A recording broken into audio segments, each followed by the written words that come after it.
জুলাই অভ্যুত্থানের সময় থানা থেকে লুট হওয়া অস্ত্র উদ্ধারে পুরস্কার ঘোষণা করেছে সরকার। এসব অস্ত্র উদ্ধারে ৫০০ টাকা থেকে ৫ লাখ টাকা পর্যন্ত পুরস্কার দেয়া হবে বলে জানান স্বরাষ্ট্র উপদেষ্টা জাহাঙ্গীর আলম চৌধুরী। সকালে আইনশৃঙ্খলা সংক্রান্ত সভা শেষে তিনি কথা বলেন। উপদেষ্টা বলেন, জুলাই অভ্যুত্থানকে কেন্দ্র করে থানাসহ বিভিন্ন স্থান থেকে অস্ত্র লুট হয়। সেগুলো উদ্ধারে অভিযান চালায় সরকার। অভিযানে লুট হওয়া অস্ত্রের বড় অংশ উদ্ধার করলেও এখনো অসংখ্য অস্ত্র এবং গোলাবারুদ উদ্ধার করা যায়নি বলে জানান তিনি।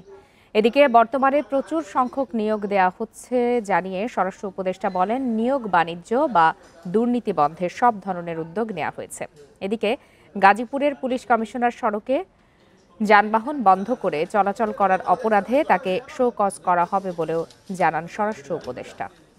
আপনি যে বললেন যে কমে নাই, এই লাস্ট কত দিনের ভিতরে কয়টা মব হয়েছে আপনি একটা বললেন।